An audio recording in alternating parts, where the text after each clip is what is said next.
Good morning, class. Here is another video on temporal bone.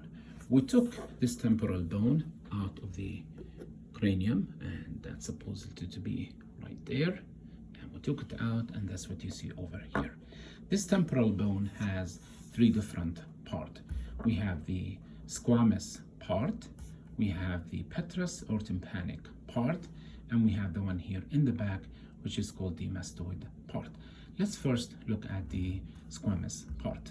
This whole area here is called the squamous part of the temporal bone because the word squamous means flat, and this is a flat portion of that temporal bone.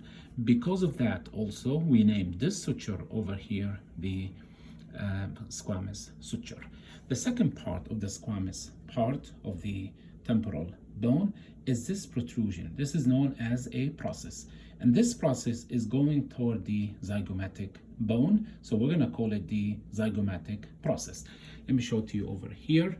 So here you could see the squamous part, and part of that squamous part of the temporal bone protruding toward this bone, which we call it the zygomatic bone. A process is named by the bone it is going toward it. For instance, this part here is part of the temporal bone, and it is going toward the zygomatic bone. This is why we call this the zygomatic process. If you look over here, this is the zygomatic bone, and this process over here is the zygomatic, is part of the zygomatic bone that goes toward the temporal bone. So we're going to call it the temporal process. I really hope you could see how we name a process by the bone it protrudes toward it. The second portion of the temporal bone is this part over here. This is known as the tympanic or petrous part. You could see here we have the external acoustic meatus. Inside that meatus, in the middle ear, we see the three smallest bone in the body, the malleus, incus, and the stapes. In another video, I'm gonna go over these different bone. This part over here is the one that protrude out, is the this part over here. Let me bring it down. This one here is the styloid process.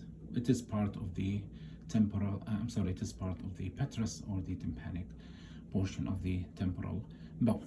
The last portion of the temporal bone is this part over here, which is called the mastoid part, and this one here is the mastoid process. You could see how it is protruding out, and if you look closely, you could see it's made up of a lot of holes because it has a lot of air cells. When we say air cells, we're not talking about the cell as we know it. It means they are a small pocket of air within the mastoid part, and this is why we call them the mastoid air cells. I really hope you got an idea about the temporal bone. I'll see you in a later video.